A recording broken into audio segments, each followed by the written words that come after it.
To recognize how hungry the person is based on the sense of urgency. Also, if I say, I hear this from business owners, like, it's so hard to hire somebody. Like, I can't find good people. And I think there might be some truth to that, but then the first thought that I think about is, well, what are you doing to bring on good people, right? Do you currently feel successful in your life with a yes or no answer? No. No. And where are you hurting in your life that you think you're handling it perfectly? I feel like that's the easy things, right? And I just don't think progress comes from anything easy. I think progress comes from difficulty, struggle, right? Doing things you don't want to do. Like, do you think it's because people focus too much on the goal more than the journey? Definitely. Yes. Yeah, you said that exactly right. In my life, I learned that success is not measured by wealth or status, but by the impact we have on others. It's the small acts of kindness, the genuine connections we make that leave a lasting impression. I've learned that adversity is the teacher in disguise. It builds strength, character, and resilience.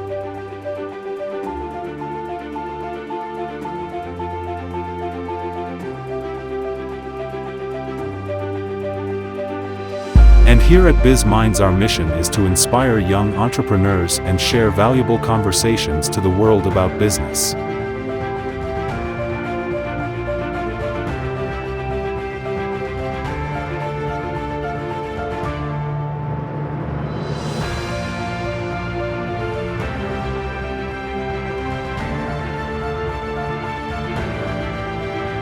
So join us in this amazing journey to inspire others to pursue their dreams. This is another episode of Biz Mindz, and for this episode, I'm actually super excited to be sitting down and talking with Lee Jedlicka, the owner of the Jedlicka agency. Just a little bit of background for people. Lee's originally from Germany. He grew up in Czech Republic, and he came to the States in 2010 to South Carolina. Lee, first, thank you for taking the time to have this conversation with us. How old were you when you came to the States, to South Carolina? Well, thank you for having me. I told you guys a lot of respect for what you do. It's greatly appreciated, adding value. I know that so many people find value in this, what you do, and this beautiful city with so much potential certainly needs it. So congratulations and a lot of respect, and thank you for having me. I came in 2010. So I was 20 by that time. I came with $250 in my pocket. I have a picture of my first 2 nights in this beautiful country. I was sleeping at the airport. And what's interesting is I came to a city called Myrtle Beach, South Carolina. And I don't know if you guys are familiar. I came during the bike week. Are you familiar with the Bike Week? I'm not. No, I've heard of Bike Week in Norway. Well, for those who know, it's a very special weekend. You know, all the bikers.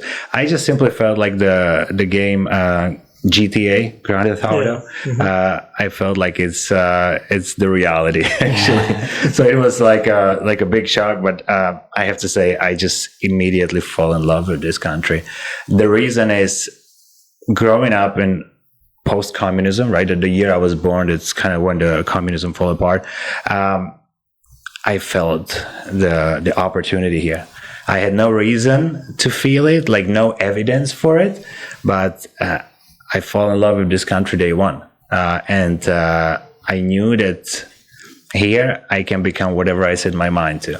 I knew it's going to take a lot of sacrifice. I knew it's going to take a lot of pain, like I said, blood, sweat, and tears. But I know that here I can become what I was destined to be. It was just the calling, I guess. Mm-hmm. And then so take me a little bit through like your mind state at 20 years old. You're in a different country. Are you coming here like determined, hungry, or are you coming because you're 20 years old? So, or are you thinking, oh, this is just going to be a blast, I'm just going to have fun? Or what was kind of like your mind state in the sense of, what am I going to do for work? How am I going to generate dollars? Well, take me through that a little bit. This is a great question. So I always talk about it, that we all have a childhood trauma. Whatever that is, right? It doesn't have to be like the craziest stuff, but we all have something from our parents. It can be fear-based mindset. It can be some personality trait that we inherited up until we were like 6 years old, typically, right? And we all have that. And at the age of 15, I found books. For example, my very first book that impacted my life was Monk Who Sold His Ferrari by Robin Sharma. And that book made me think deeper into who we are, what our potential is, that pretty much the place we were born at does not determine our destiny in our life, or how we grew up does not determine who we're going to become and whether we're going to be successful or not. So at the age of 15, I started reading. And respectfully, I love my parents. They're both doctors. But there were a lot of personality traits that I did not see myself being successful with. So I started kind of forming my own identity and my own mindset and kind of visualizing the things I want in life based on how I felt it, right? And I promised myself that the only thing that really matters to me is just, my goal is every day, by the end of the day, standing in front of the mirror, looking at my own inadequacies and knowing that I did my best that day. And I feel like I have a calling, we're going to get into that, that is my purpose in life. And I know we all can find that purpose. It just takes a lot of work. I truly believe that personal development and work on ourselves is the only and most important work we have to do in our lives. Later on, when we talk about a business, I consider my business to be more of a self-development company than a business company. It's been said so many times, work on a business more, work on yourself more than on your business. And it's true. It's just so important, right? That self-development is a stepping stone into any success in business. So to answer your question, it was just natural part of the process of kind of completing my vision board where I see myself landing, right? And it came through the awareness. I think the awareness, it's not given. We're not born with that. Again, it's developed. We all have access to it, and it's painful, but it can be done. What was your first job when you here in the States? So it was, and that's funny how the universe works, because I grew up watching Baywatch, right? And I came to Myrtle Beach, South Carolina, and I became ocean lifeguard. I used to swim, and I also played soccer professionally before I got here. That was actually the reason I got here. I played soccer professionally, and then I was done with high school. And in Europe, most of the professional athletes, they don't have a college degree. So I had a choice. I'll either go and try to be a pro in soccer or go to college. And because of my parents and other things, I decided to go for college. That meant nothing to do over the summer. So I looked around and took the opportunity to take what's called like summer exchange program for students. part of it was the job of ocean lifeguard. That's where it all started. I was working on the beach, and there was like some 140 international lifeguards coming every summer, and I felt like so little, right? Like I English is my fourth language, so I always say fourth language. Oh, wow. Yeah. So I always say at the beginning to the audience, just please excuse me and get ready for 45 minutes of an accent, right? Because that's something I'll work on for the rest of my life. But that's also part of it that I've learned over the years, that whatever is our disadvantage or weakness, we can turn it into strength, right? We can really, like, we all have something. We all have strengths and weaknesses. We all have adversity. But I always say, let's turn the fear and uncertainty and insecurity into the go-to sign instead of a stop sign. And in business, it's stopping a lot of people. The insecurity, uncertainty, the unknown, right?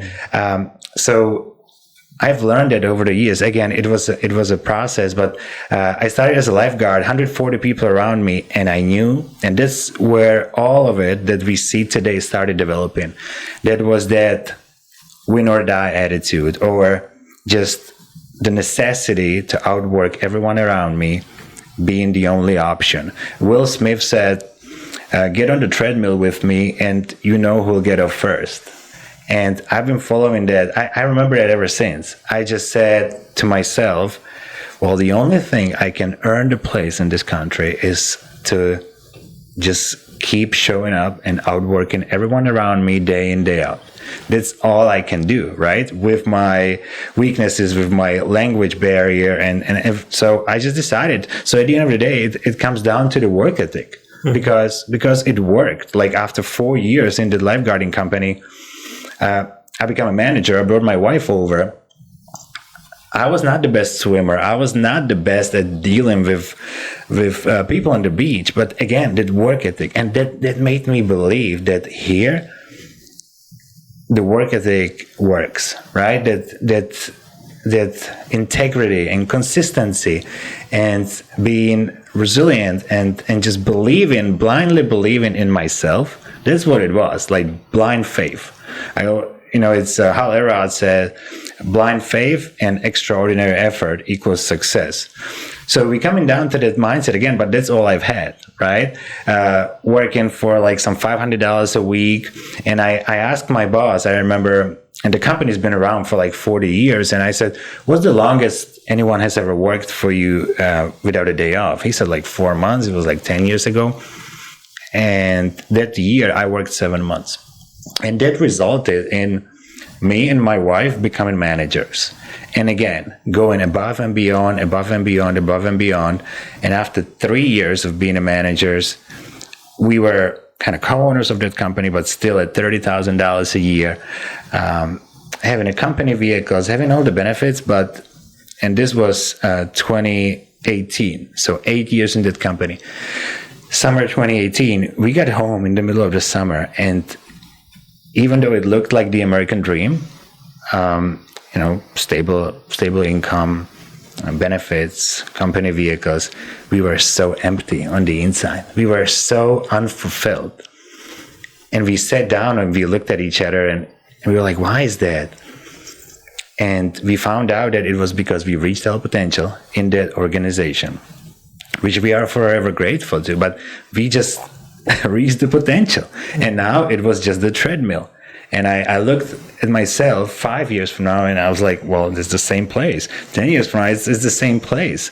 And that's when we took the big step and decided to quit and leave every single thing behind. It was summer 2018. Wow. And then when you guys did that, what was the next step? The next step was, we knew we have to move somewhere, just to kind of like a start over. We were very blessed because based on that journey, based on pretty much running the business and simply going above and beyond, we were able to get permanent residency card. We were able to get a green card. It's important to say that a lot of times, simply we always just had a visa for like 4 or 5 months. So we had to leave go back to Germany or Czech Republic, then come back. Then we went to Canada, came back, and it was over and over. And we knew that this is not how we can function for a long time. So thankfully, we were blessed that we were able to get like a business visa, and then it transferred into a residency card.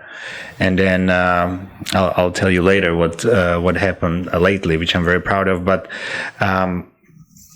the feeling was that we knew we have to move. We knew we need to go to the biggest city and start over. So if you look at the map, and we kind of like Florida, been here like twice when we went on a cruise ship or something. And we look at Fort Lauderdale, we just literally took a U-Haul and a couple of our boxes, because it's just me and my wife, nobody, no help, like no family. And we drove down to Fort Lauderdale, got 1-bedroom condo that was like 4 times more expensive than the condo in Myrtle Beach. Rented the condo and went online. The condo was unfurnished. I have it until today. And we started looking online, and I found something that got my mind, that got my attention, and it was the Symmetry Financial Group, which is a big insurance company. And I just didn't know. I have a business degree, but I didn't know what it's about. The system here is very different. But that's a big point, that you don't need to know everything, maybe to step up and go for your calling, go for what your heart desires. So we just went to a conference in Washington, D.C. In 2018. It was like a national conference, just radically open-minded. We just showed up at the conference, and I knew after 10 minutes, my wife has a great intuition, right? So, but for me, of course, I always look at the top. I look at those who are like way ahead of me and way better than me, and try to surround myself by those. And I look at the top in terms of the company and people who are leading it and the founders, and I could feel their good heart. I could feel that this is something special. I could feel that this is not that cutthroat business, and it got my attention. So I got licensed for insurance. Mm-hmm.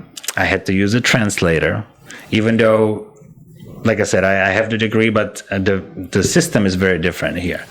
But I stepped into it the same way I stepped into the lifeguarding like 7 years prior to that. I just decided that I'm going to either win it all, mm-hmm. or it doesn't make sense. Not that it doesn't make sense, but I just had the burning desire and fire in the belly, right? Like one of my mentors is teaching me that the way to recognize how hungry the person is based on the sense of urgency. Also, Ed Milet is saying, I love that. The best things in life come out of desperation. That's definitely for me. Like when you have no choice, when you're desperate, I knew that now I have that $2,500 a month condo, no income, nothing. So I was desperate, and that's how I stepped into that and become 100% like student of the business. I pretty much locked myself in for like 4 or 5 years to get really good at it, because And what type of insurance? What kind of insurance? So it's a life insurance. Life insurance. It's a mortgage insurance, but now we expand dramatically. So we also looking at investments, and we're looking at annuities and universal life policies. So that's a big part of what we do now. It's called advanced markets. So it's annuity, other investments, but still a lot of mortgage protection, a lot of life insurance, because that's something, if done properly, everyone needs. It needs to be done properly. We do it properly. And that's something everyone needs. Mm-hmm. Nobody wants, but everyone needs. Yeah. Right. I actually want to go back a little bit to what you said about not feeling like fulfilled. Do you think it's because people focus too much on the goal more than the journey? Definitely. Yes. Yeah, you said that exactly right. And also, people want the results that are 5 years from now. There's a quote about it that people underestimate how much they can achieve in a year and overestimate how much they can achieve in like a long time.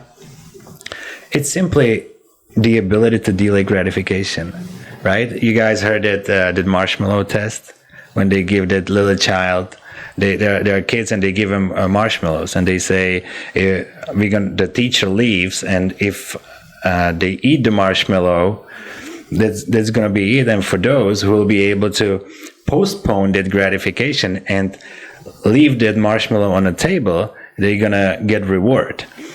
And some kids ate it, some kids didn't. But the test, they tracked those kids for many, many years, and they determined that those who were able to delay gratification were way more successful in life. So it's all about the ability to delay gratification.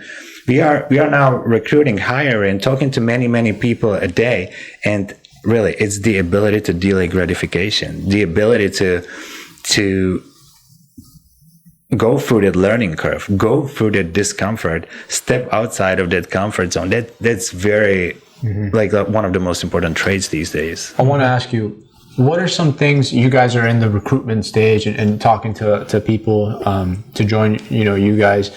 What are some of the key things that you focus on when bringing somebody onto the team, besides like once you see, okay, this person can delay gratification, besides that, what are some key things that you pay attention to? What is special about this company? Just to kind of frankly explain that, I started with Symmetry Financial Group, but the beauty of it is once you have results and get to a certain level, you own your own business.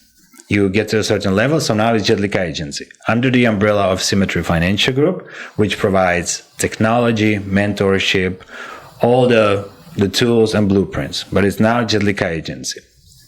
And we typically say people have to be humble and hungry. But what stands out is, and that's what now Symmetry, actually Jedlicka Agency is my primary business, and I call it my family, and I see it for a lifetime.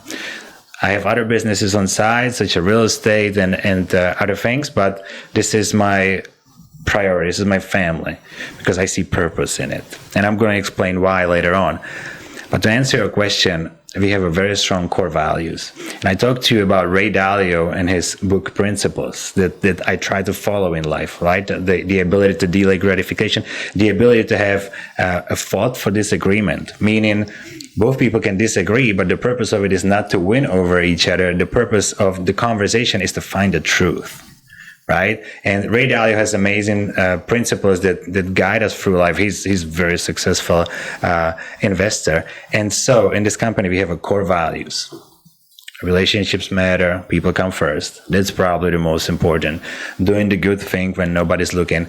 Overall, integrity. It's really hard to determine from 2 interviews with people who has the integrity, who don't. But we found we have a really good system. Everything is automated. So agents on our team, we all work from home. The income, there is no cap on the income. I can tell you some crazy stories, but we have doctors, we have nurses, we have a lot of very successful teachers who are just simply not happy. Maybe they're doing good, but they're not happy. They're not fulfilled. And this is a perfect space for them because you own your life, own your day. The time and the money freedom is important, but it's not even like top 3 of what you can get, right? Time freedom is beautiful because we have a lot of, we have our number 1 agent. She did over $500,000 last year, single mother of 4 kids, working from home. Right, and that's beautiful. But the most important thing is you get to help people, and you have a chance to work in a community where you have unlimited support, you have constant support, and you get to help people. You have a time freedom, and it's all up to you how you're going to design your life. And I think that's priceless for many people. Do you think that us as people, in our mind, we create our own reality? Yes. It's all about perception and perspective. one of my mentors, and I love to read books and educate myself on that, right? Because the purpose is to be the best version of me and love me, right? Like I think like Jim Rohn or somebody said, I love me so much because if I don't love me, I cannot love others, right? And I've just heard yesterday somebody saying, it was Peter Crone, he said that the suffering, they asked him if the suffering is real. He said, the suffering is real, but it's not true, right? So it's real, the feelings that we have. And we know, for example, from books like Secret, that many disease is dis-ease, right? That many diseases are just coming out of our mind, out of our anger and suppressed fears and negative thoughts. There's no doubt that like Joe Dispenza these days, he's getting people out of wheelchairs. He's turning blind people into perfectly functioning, healthy people just by the power of thought. So think about the power of thought, right? I think that in today's society, it's for all of us. This is challenging world overall, right? Distractions all over the place. But I think one of the hardest things in life is the ability to control our thoughts. And there is one thing that is my ultimate goal in life, and that's, as a saying that I've learned, that if I don't believe my thoughts, I don't suffer. And if I do believe my thoughts, I do suffer. And that's what happiness is. Yeah, it's interesting because I think that if this is kind of just as you're talking, I'm thinking, and I think like people in general, like deep down, right? We're all good, like deep down, but there's all these layers of hurdles or things that we have to control or get better at or figure out to really get to a really internal deep place of understanding, like doing good, right? Having positive thoughts, because I almost feel like we're almost wired with vices a little bit, right? Like everybody likes something. Well, it could be on a spectrum. It can be something very simple like coffee, right? I always have to have, and then for some people it can get a little scary on the spectrum, right? The vice can become a little more dangerous or have an effect on somebody.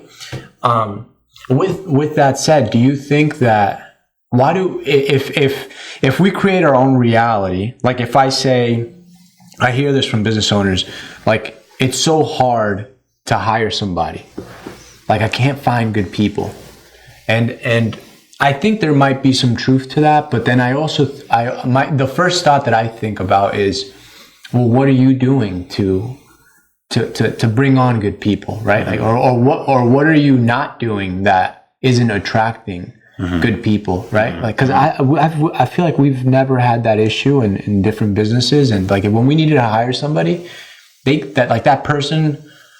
Like I always in mornings I always pray, like one of the things I say is like please put the right people on my path, right? Like I ask for these things. In what form or what that looks like, I don't know. It can be just a simple relationship or a hire, but that's kind of what my question is to you is like, if we create our own reality, then why do you think people have such a challenge with creating the best type of reality, or escaping maybe hurdles that we put in our own mind? What do you think that is? Do you think that's something, like you said, childhood trauma, or I don't know? What's your thoughts on that? Well, partially it's definitely a childhood trauma, right?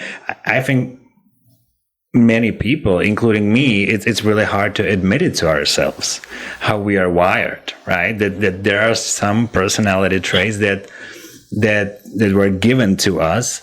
And it's important to believe in our ability to change it if we want to. During the recruiting, I've learned one thing. It was really hard for me. I cannot want for people more than they want for themselves. My job is just to share the opportunity, connect with them, and sometimes I was just like hoping for and pushing, forcing, manifesting.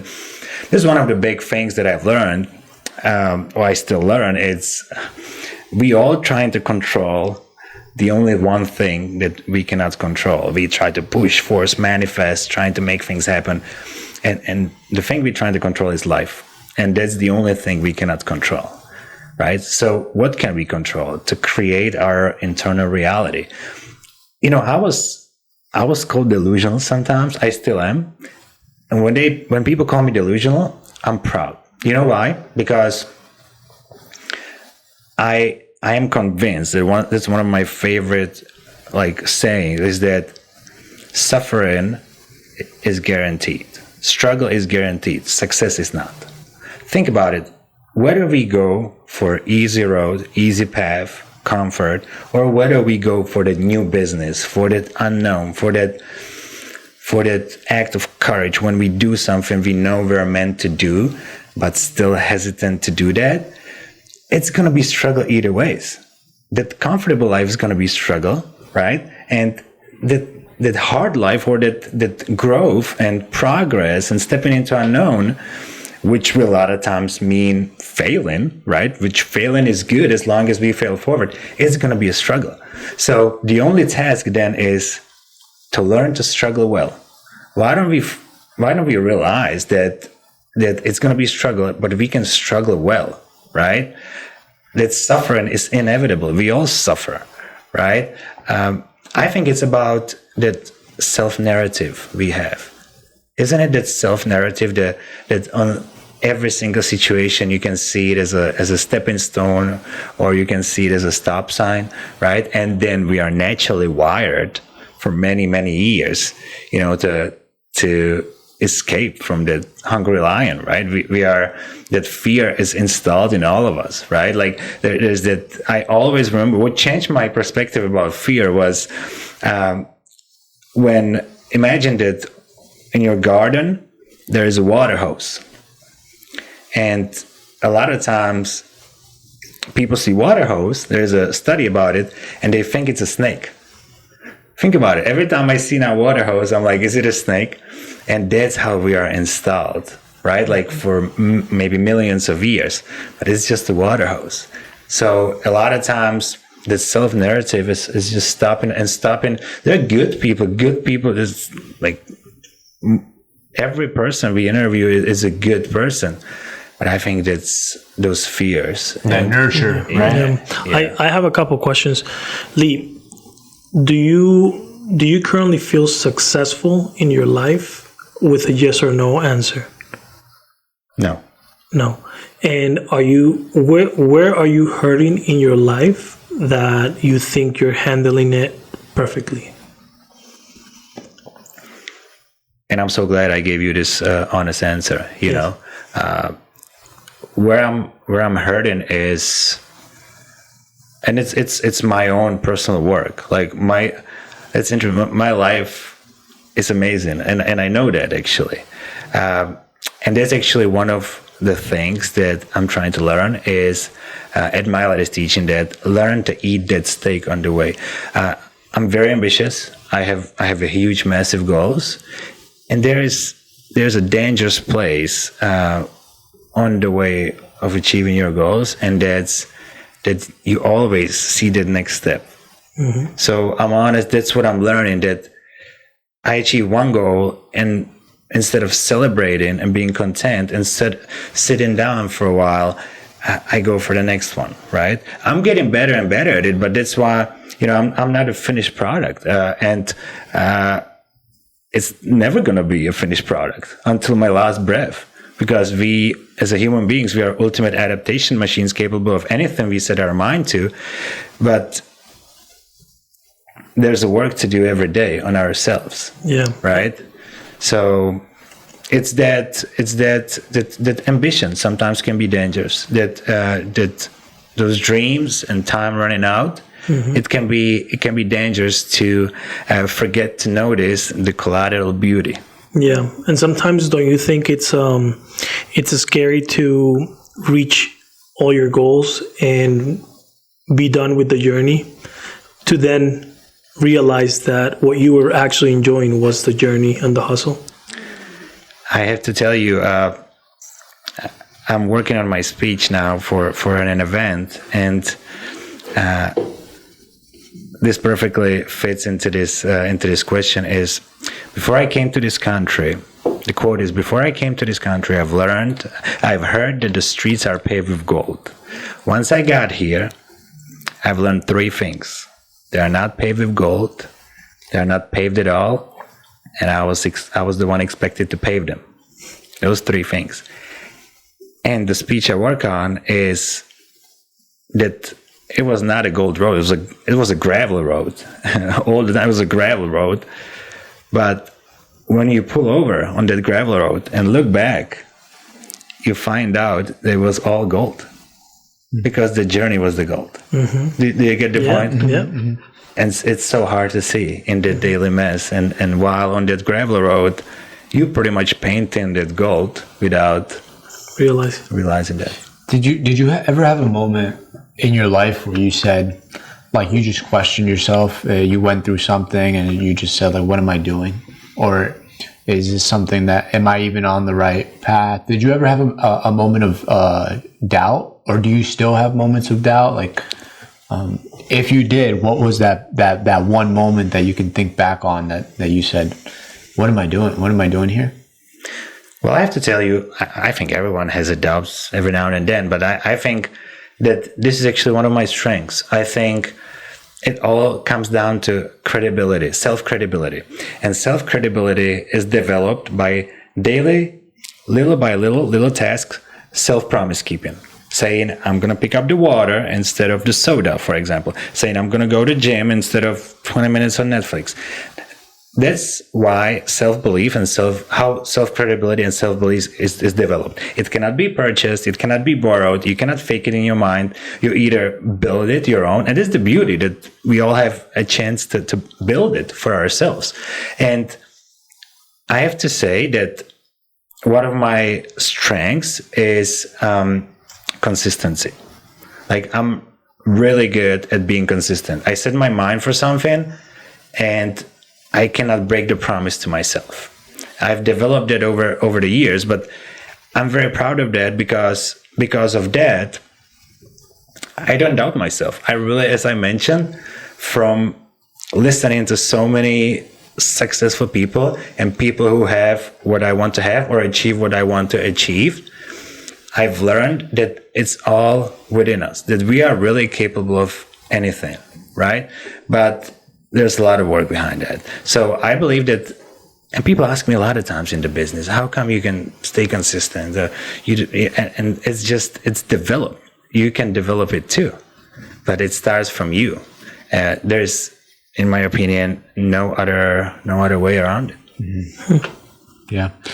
And you mentioned something that I think is interesting, like being hungry, and I agree about the urgency thing. I think that when you're trying to, I think that you can easily see people who are trying to win, or you can kind of tell that person's going to win by their sense of urgency.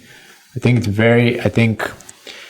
there's, because most likely, like, the way you do one thing is the way you do everything. So when you see somebody's like little tiny things, like maybe don't ever get back to you, or just never get back to calls, or little things, right? You can kind of tell that the sense of urgency isn't there. Where does that hunger for you come from? Is it because I see that in a lot of immigrants, right? Like you come to the States, and I think that majority, if not all, I would lean, me personally, my belief is, like, I think all immigrants have that sense of urgency and hunger. But then why do why do some make it and some don't? In terms of, because it's all relative, right, to each person, but I'm talking about in terms of like financial freedom, relationship capital. Where along the lines did somebody take a path that the fruits of that path it looks one way compared to the other way? Well, you're right. It's definitely, and I've said it, it's because of the desperation, the hard work it took for me just to be able to be in this country, which I mentioned it before. Last year, I proudly become the citizen of this beautiful country after 14 years of visas and attorneys and doing it the right way. It was like one of the best days of my life, okay? Because there was constantly that fear of like not being able to come back here, not getting another visa and stuff like that. So it was a long process and it was a big thing. But still, like I always say, and it's from Joe Dispenza, how would you live your life if you know your dreams have already happened? Like Hollywood movies are made from the end, right? Mm-hmm. So I always encourage people. So imagine you're in the end of your life. What do you see? You know, I have an image in my mind. It's a frame on the wall where it's going to be me and my wife, and our kids and grandkids will be looking at that picture maybe 100 years from now, and they'll be saying, he was the one.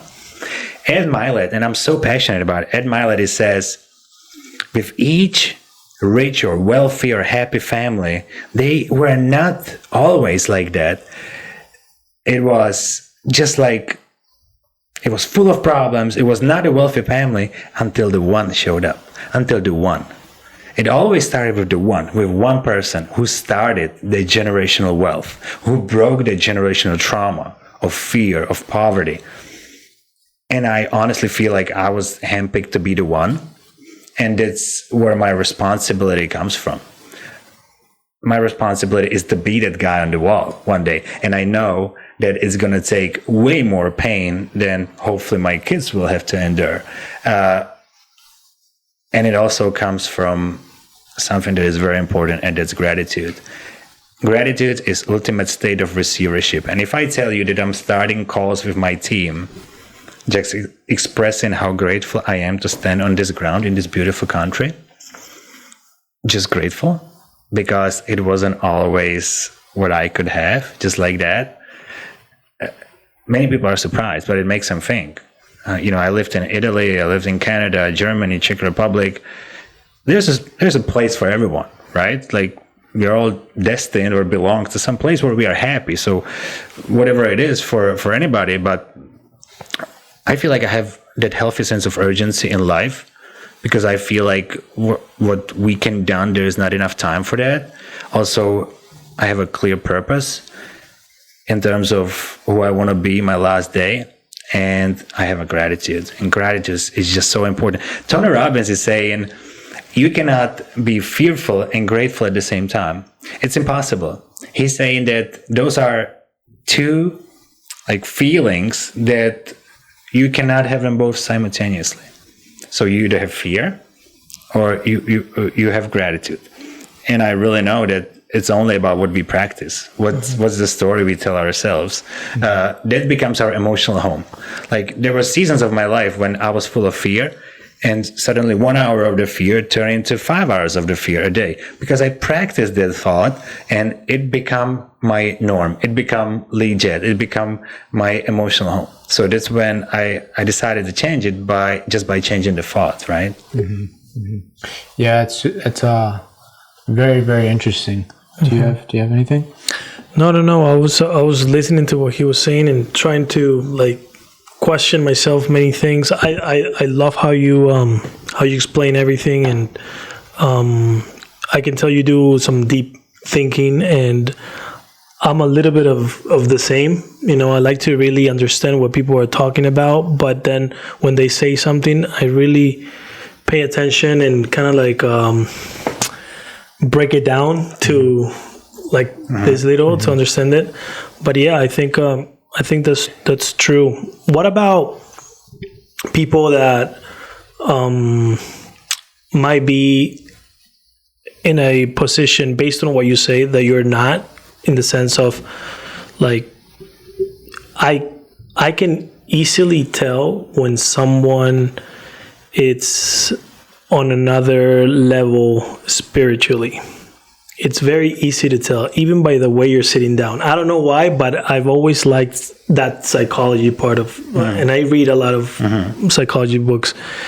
And what can you tell to someone that maybe is looking to get there, but for some reason they keep making the same mistakes of, I'm trying, but it's always the same.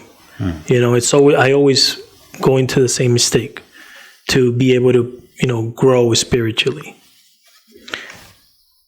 I've learned over the time that some people, they have that self-discipline, and they can, with their self-awareness, they can do it themselves. But I also learned that not everyone is like that, and some people need that support. Some people need that. Like, for me, it's my wife. She's much stronger than me in many things. How long you been together? We've been together 14 years. Yeah. I'm very proud of that. Very proud. That's another thing that you mentioned, that, Rodrigo. How you do anything is how you do everything. Yeah. We didn't even get to that, not enough time, but the diet, the 5 a.m. club, I call it, the daily routine, right? How you start the day, how you step on the ground are you going to step with fear, oh, what's going to happen today, or with gratitude, oh, thank you for another day. Then we have, of course, diet plays a big role. Like, really, in terms of changing our habits, like, I'm so convinced about diet, how that changes who we are, how it changes our cognitive performance, our everything around us. Diet is, and especially your microbiome in your gut. And then we can talk about cold plunge in the morning. We can talk about meditation.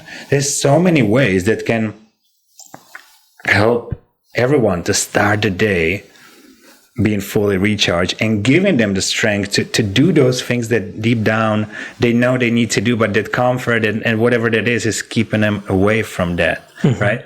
And I truly believe it comes down also to the financial freedom. One big reason why I was able to achieve financial freedom is simply learning that there's always going to be enough. Have that thermostat, and it was actually answer to your question as well. Where is your thermostat? Where do you set it up? I always say you have to be a Ferrari person first before you have Ferrari. It doesn't come the other way. That's why so many people who win lottery, they end up broke again. So where is your thermostat? And maybe it's here, but it can certainly be here. Do you see yourself as $10,000 or $50,000 a year person, or do you see yourself as a $5 million a year person? If you see yourself as a $5 million, you don't need to have any evidence for that, but then you need to take actions that are necessary to it. It definitely cannot come with fear-based mindset of lack mentality. Like, I had to really, really work hard to know that there's always going to be enough, especially with my childhood. Like, there's never been enough, right? There's never been just little thing like food in the fridge. Like, there's never been like unlimited amount. That's why when I came to this country for the first time and we went to a buffet, I ate for like 5 people because it was just that fear that it's going to be gone, right? So that comes down to that, really, like how you start your day, how you set up yourself, little things. I truly believe, to answer your question, that if we have desire for something, if people have desire to get financially free, but they feel that resistance, right, that it's pushing them away, why don't we start again by that little self-credibility? Why don't you tell yourself you're going to be getting up at 5 o'clock for a week, then for 2 weeks, then add that 5 minutes of breath work, then cut sodas or sugars, and little by little, and suddenly you'll find that power within you to do those big things, and you'll be content. And I personally believe that it's much easier to, like, work out and go to the gym once you make it a habit, right? There are so many studies. Somebody says 30 days. Lately, I've heard 66 days. Like doing something for 66 days turns it into habit. So for me, it's almost like unnatural not to work out every day, right? Because it's how I recharge. It's the promise I made to myself. I really believe there's a greatness in some, like we talk to so many people every day. They're so talented. They're so hungry for success. They're so hungry to be time and money free, but only few make it. Only few make it. Yeah. And I do think that those little things add the little things is what creates that bigger thing, right? So like I do, because I've talked to like uncles or just anybody that's like older usually, like they'll say, why are you even paying attention to what you eat? You're young. When I was your age, I would do whatever, and you can do all of that right now. And but then I just think I feel like it's too easy to have the soda, to sleep in, not wake. Like I feel like that's the easy things, right? And I just don't think progress comes from anything easy. I think progress comes from difficulty, struggle, right? Doing things you don't want to do. Like I don't want to work. Like I don't want to go to the gym. I definitely don't want a cold plunge. Like but when you do it, like there's like something about it after that makes you feel. When we play soccer, I don't know about you, but I didn't want to train every single day. Like every single day we have to train, but then. But there was progress in that, right? Like the final product is like, look, this is the result of that. So I do think there's a lot of power in little habits, right? And with that said, I want to talk a little bit about self-awareness.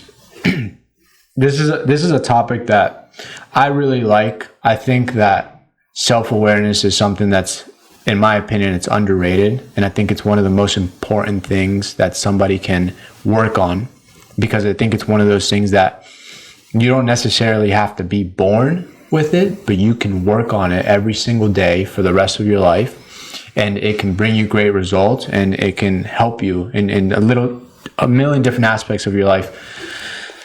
But to that point, I feel like some people, maybe they're wired that way. Like, I don't know about you, but I remember growing up, and like, if I heard something, like if I heard like my parents or something, and they were struggling with, like, let's say rent or something like that, then I would listen, and I wouldn't ask for the expensive shoes or the PlayStation or the Xbox. Like I just wouldn't, because I'd hear it and I'd think to myself, well, why would I add more stress to them if I know somebody can't pay something, why would I ask for something? Or if I went to dinner with friends and their parents took us out to dinner, I would order the thing that wasn't super expensive on the menu. I wouldn't order the steak that cost $50, $60. Like I would be mindful and aware of the situation I was in. I never wanted to be a burden to somebody. And that was at a young age. And I felt like, and now I look back and I think to myself, like, where did that come from? Like, why? And sometimes I think to myself, nurture. And then I also think to myself, like, my environment, like maybe because I played a sport, and on that sport, I had to be aware, because I was in a position where in the center where I needed to see my surroundings and see things before it happened and try to make it happen. And I think maybe that added a little bit to it, but I don't know. I also think it comes from like being wired a little bit. But what are your thoughts around self-awareness, and like, even in family, when you have a family, like we're 5 siblings, everybody has a different perspective. Everybody seems like they're wired differently. Wow. We all look at risk in a different way. Our realities are so different, but yet we were raised by the same parents. Maybe because the stage that everybody was raised in our parents' life, maybe that had something to do with it. I always think about these things. But what are your thoughts about that, about self-awareness in general? You speaking from my mind and from my heart, really, like many things you just mentioned is exactly what I wanted to answer. I believe it happens so often when people have their limited beliefs because my mother was blonde, then I'm gonna be blonde for the rest of my life, whatever it is, right? Like, because it's been there for so many generations, people, and it's so easy for them to have it. I know people who are saying, oh, my dad had a heart attack, his dad had a heart attack, I'm sure it'll come to me one day. That's exactly what's causing it then, right? That thought. And you've tapped into that. I don't want to get too much into neuroscience, but it's good to know a little bit behind it. And I said it at the beginning. Your genes you were born with do not determine your destiny. It's proven, right? So why don't you say the heart attack stops with me? Not only the poverty and whatever it is, the disease stops with me. And first believe it, and then follow it by those steps that are necessary to do that, right? That self-awareness, I love you're both very self-aware, and it's just like the beauty inside of that person, and you weren't born with it. It comes through failures, of course. It comes through pain. It comes through struggle, right? Typically, when our agents say, "I failed," I congratulate them, and they're like, "Why? This is a failure." I say, "Well, just do me a favor. Keep failing forward as quick as you can, and as much as you can." And keep getting up, because that's the path to be successful. That's the path to get there, right? I think for a lot of people, really bad things have to happen to make them aware about some things that maybe were holding them back for a long time. Yeah. Mm-hmm. Yeah. And yeah, it's definitely a very interesting topic. And I think that what you just said, like sometimes people have, something has to happen to us bad to make a change, right? And I think checking into that state of mind where you're in the moment or grateful for where you're at, because sometimes we're always looking forward, but when we look back, what we wanted is the place we're in, right? If we've accomplished certain things, and it's like, I think that if you're not grounded, then easily you can get you can get like how do you say it, like not lost, but just you have to kind of check yourself in a lot of times. But I love this conversation. I love like going deep on things like this. We can talk for long. And I know you think like that a lot. So. Yes, yeah. I mentioned it in the last episode that we did. I read a book called "The Nature of Human Behavior." It was an amazing book, and it teaches you to understand people more, right? And the more you understand people, the more compassion you have with everything, right? And it kind of like makes you feel and think that if you are in a journey by yourself, you're never gonna be fulfilled. So at the end of the day, I think that yes, sometimes you have to get there, but then you have to bring others. And when you don't do that and you just bring yourself, that's when you start feeling either lonely or empty. Can I add something to that? I truly believed in any business, but especially in like this business, our business, the biggest power is the heart power. That's why I was, you were asking me, I know I am successful, but I feel like I'm not. And everybody around me tells me I am, but I don't feel like I am. You know what I mean? But the thing is that I feel your hearts. You are very. I feel your frequency. Whether you know it or not, I don't want to get into that. We both have a frequency around us. That's why I was like at the beginning of this business, very, very successful in sales. Like I've done things that no one has done in like multi-trillion-dollar business, which is insurance, right? And I don't have the best script. I'm not like, I was not the most knowledgeable guy out there. And this is important for me to say. It was the heart power that I believed that everyone I sit with, I talk to, needs my help and I can contribute. Here is where your point was so interesting, because when I started this business, I was producing for myself. I was protecting people, writing a lot of insurance policies, helping people, and it was great, right? Uncapped income, great. Well, one day, you find out that the financial freedom is not it. It was only about putting the oxygen mask on me in the airplane, right? You have to put it on you to take care of others. So I locked myself in for a couple of years and really grinded to get the financial freedom and get that name built and get the success. But then once we started building Jedlicka Agency, now over like 53 people, where I saw them transforming and see them on a daily basis struggling and transforming their lives when they have families at home and changing their lives for generation, I looked back and I was like, wow, there was a lot of ego before, which we all have, especially at certain seasons of our life. And I'm like, I saw one of our agents on the stage last year in Denver at the conference for like having incredible results.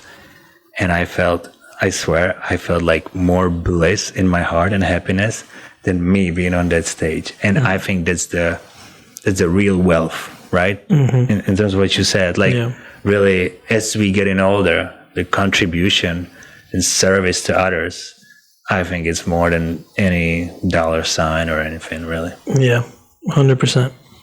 Yeah. I one thing that I want to just mention is, because we've asked on the podcast before, like to guest if you can, what would be one word that you use to describe life? One word.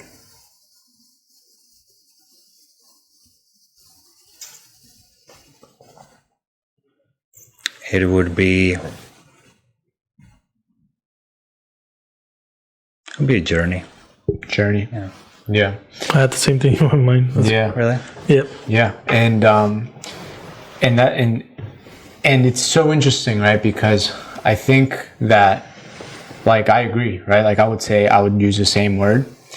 And there's no right or wrong answer to it. It's all just very relative to the person. I like how you say season you're in, the season that they're in. But something that I thought about, because my wife and I, we just had a baby, and thank you. And we, like, when that process, right? I have 4 siblings. They all have kids. I've always, obviously, every time that somebody's about to have a kid, that, oh, we're about to have a kid, right? But even though being so close to my siblings and knowing that they're having kids, it still felt like when we went through that phase, when we went through that experience, it felt like looking back, like I was miles away from my sibling telling me I'm having a kid and understanding that experience, even though we're close. Like, and at one point when we lived together, when my brother had his first daughter, even though we were still under that same roof, we were experiencing life so different. Knowing, right? Like, okay, you're having a kid.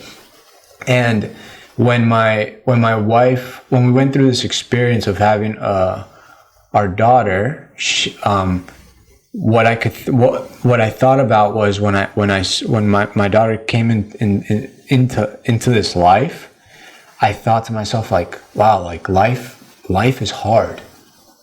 Like, even to get here and be here, like, and have a good conversation and this experience, right? Wow, it's hard to come into this world. It's hard, but not hard in a bad way, like in a beautiful way. And that brought that journey, like that difficulty, like of life being hard, even coming into the world, and then you're growing up and you're figuring it out, right? Like now you're little and you're trying to make friends or figure out what you like or don't like, and then you're trying to figure out what you want to do for a job. You're dealing with your family stuff. Maybe some people have kids even younger. Now they're dealing with that. It's like you're balancing. You're really trying to balance so many things on top of also trying to be a good learn about yourself, right? Yeah. So lately, like what I've thought about is like life for me, it's hard, but it's in a beautiful way, right? And I think that's what makes it like that journey a journey, right? Because if it were easy, then there wouldn't be like even trying to figure anything out. But with that said, what's one thing that for you felt like maybe, wow, this is coming here at 20 years old, wow, this is going to be hard to accomplish, or this new journey or season in my life is going to be hard, but you overcame it, and then you're like, wow, like look at the fruits of my labor. Was that when you went into the insurance model, or when was that break point for you? It's gonna be hard for you to believe. First of all, when you mentioned that, I have a very successful and so I have a friend who is very successful, and he decided not to have a kids with his wife. And you know what's the reason? And remember what you were saying. He doesn't want. He's afraid that he's gonna love his kids so much that he's not going to be able to put them through the pain that is necessary in order to become happy and successful. So he's got his mind. I truly believe in that too, that the happiness and success is on the other side of the pain. And he's afraid that he's going to love them so much, he's not going to be able to see them suffer, which is necessary to have a good life and be successful. Think about it. It really got me. And in terms of your question, and I promise I'm going to be brutally honest, I just built my beautiful home. You know, I was driving a moped when I had a bicycle, then upgraded to moped and stuff. Now I have a beautiful car, but people this is what we talked about before. People see the beautiful car, but they don't see those 14 years of a pain behind it, right? People see that beautiful home now, but they don't see that studio with no furniture behind it, right? That's so important to realize. However, people keep asking me about this house, and you know, I diversify my portfolio now. I have real estate in Europe and here, and I believe in diversification, but it's on a different topic. However, I'm sitting in that house, and I've already felt that house before it was built. I already felt like sometimes I go to like a very nice car dealership just to touch the car. That's going to be my next car, with no evidence, with no paycheck in hands or nothing. It comes down to manifestation. Like, am I going to dream about doing bad and struggling? No, I'd rather dream big and do my vision board every year. And, you know, they're saying, like, top athletes tell you, there's a study that person who is convinced in his mind that his muscle is growing and just blindly doing this, or just thinking, build a bigger muscle than the person hustling in the gym, right? Like Arnold Schwarzenegger was talking about it a lot. If you're in the gym and you don't feel like and imagine like your muscles getting bigger and bigger, that's not going to work. It's incredible. It surprised me, right? But it's been manifested. So I started with manifestation in my teenage years. I always knew somehow, thanks God. Like, I had a lot of fears and so many struggles, but I always kind of saw. I remember, like, 2015, 5 years in this country, $30,000 a year. My parents came to visit, and in Myrtle Beach, I took them to the most expensive neighborhood. It was like, back then, it was like $500,000 houses, like the nicest ones. And my dad was like, yeah, but how are you going to ever afford that? Like, don't dream too big, you know? And it all happened. And it happened much bigger. It would not happen if I don't, again, become Ferrari person in my mind first, if I don't become that big house person before that big house, if I don't become that big business helping millions of people person in my mind before, it would not happen. Mm-hmm. So if everyone can take a second and think about what they manifest in their mind and go to the dealership, right? There's like so many books talking about like write a check for $1 million, put it in your wallet. It really works.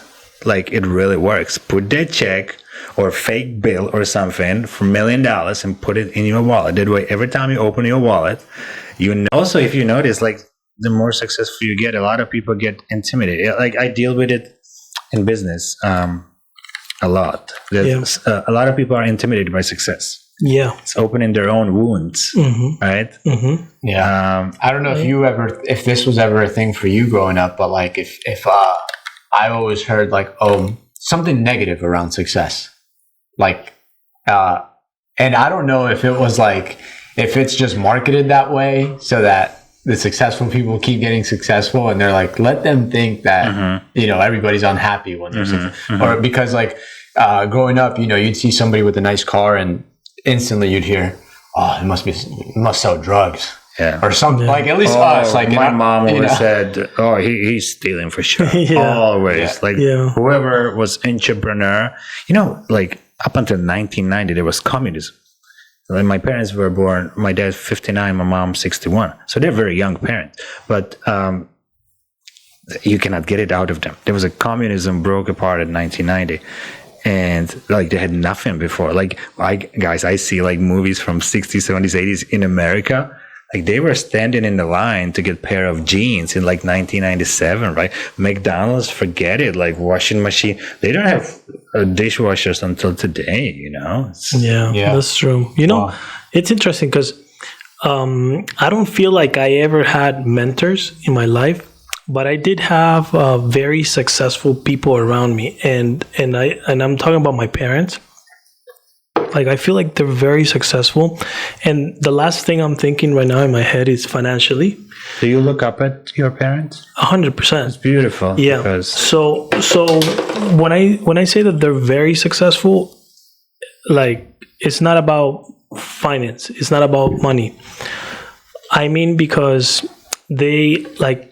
I see their consistency of maintaining a family together for such a long time. And I feel like when you have big families, it's almost like running a company, right?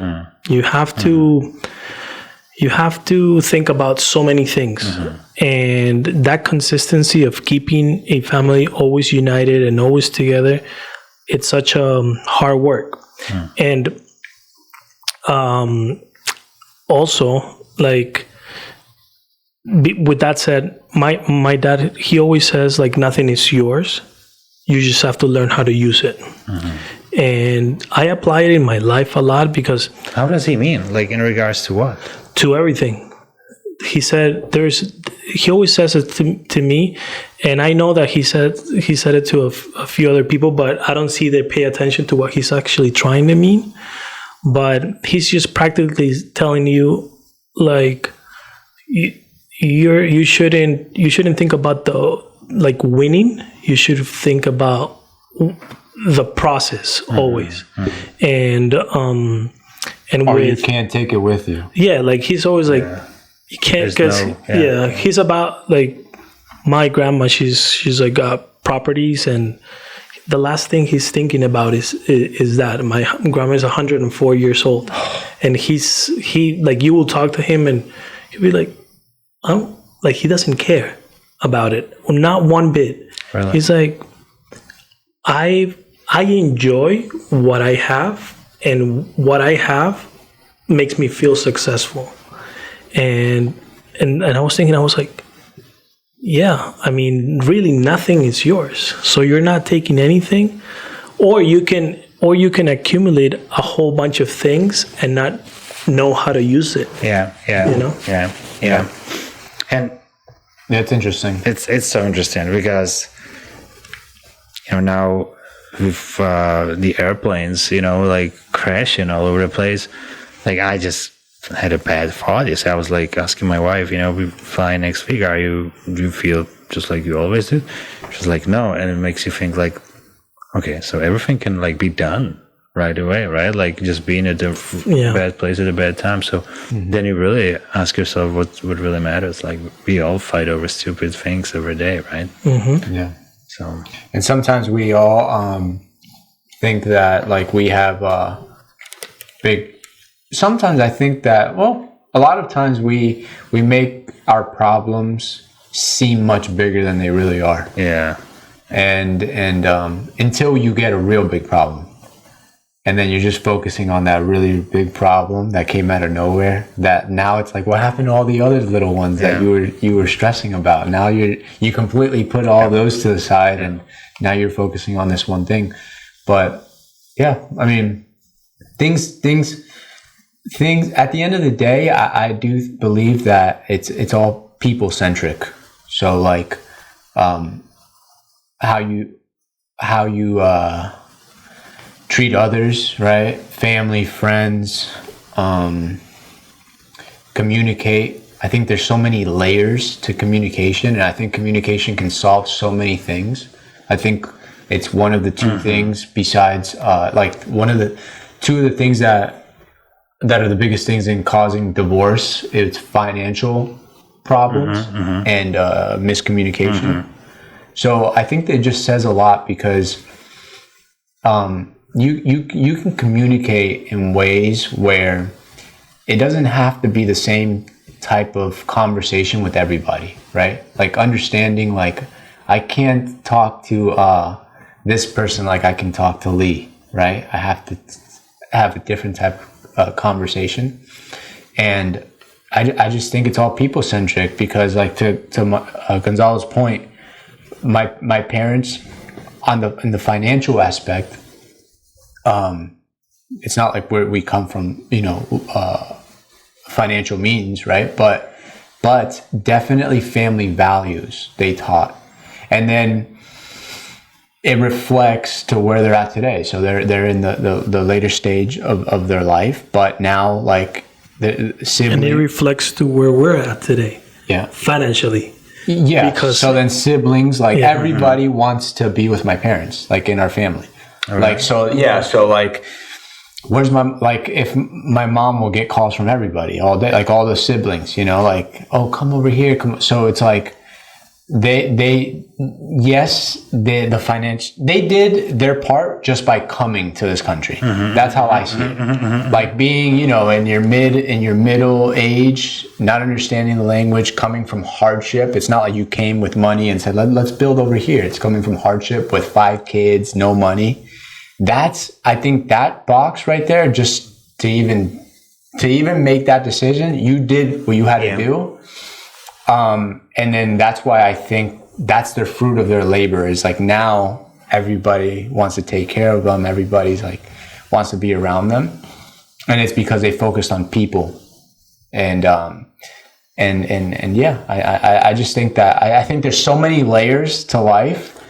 It's hard to figure things out. I don't think you ever really figure it out, but you definitely start to become a little more compassionate for people, I think, as you get older and you start to experience different things. And we got into like the areas where we can sit here for a very long time. Really, we can have I truly wish I can interview you now. Really, I have so many things to ask you, but you tap into something interesting. I feel like that's one of those like standards that so many people get into their mind that the first generation who comes to this country, they supposed to just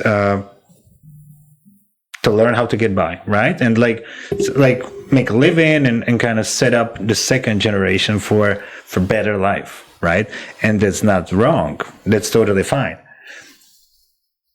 And I tell you, when we came here, like I love to be radical about a lot of things, right? That's just my personality. But for example, we came to this country, even with English being fourth language, we promised to each other, with my wife, that we never gonna speak foreign language in front of a person here in America, right?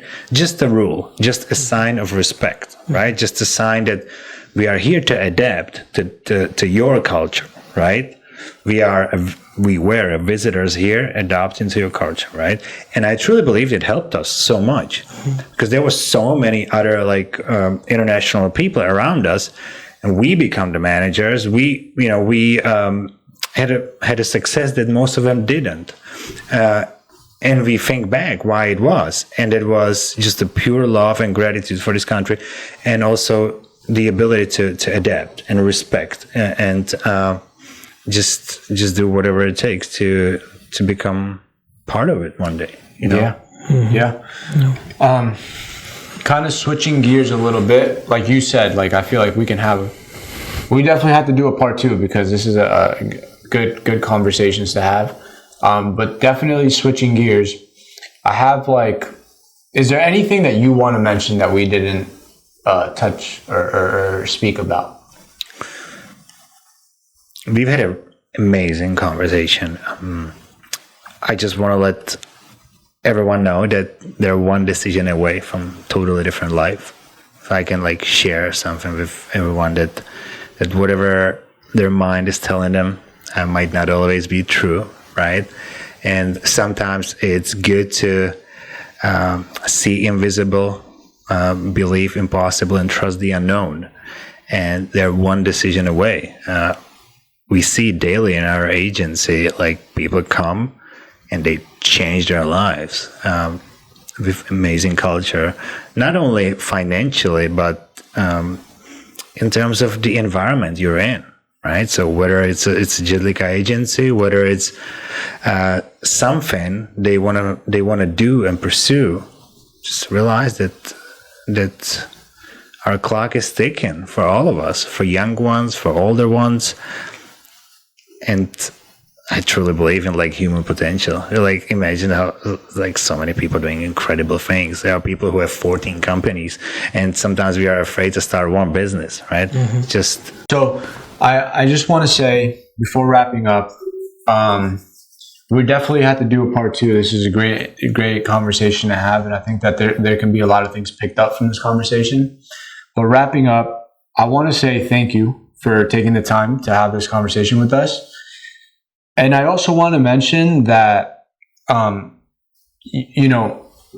think that you and your wife, when I met you guys pretty much, you invited me into your home. And one, I think that says a lot about you, but then also the hospitality when I was in your home, and how genuine. And I think you guys are really, really great people. And I'm excited to just be able to cross paths with you guys, and from a distance be able to see you guys progress with your business. And I think it's going to be huge. I think you guys are going to do awesome things, and I'm just excited to be able to be a spectator in that.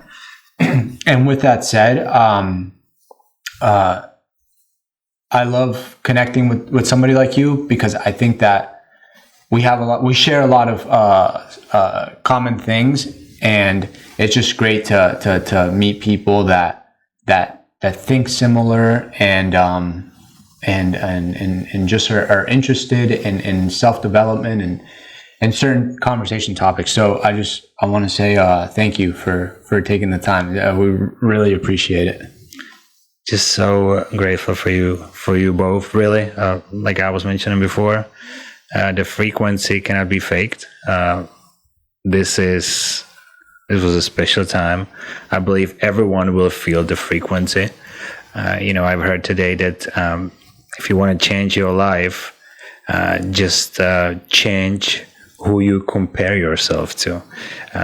Maybe sometimes we think we don't, but we all do. But maybe we can translate it into who you surround yourself by, right? I know you are helping many people. You are helping many people to make that step.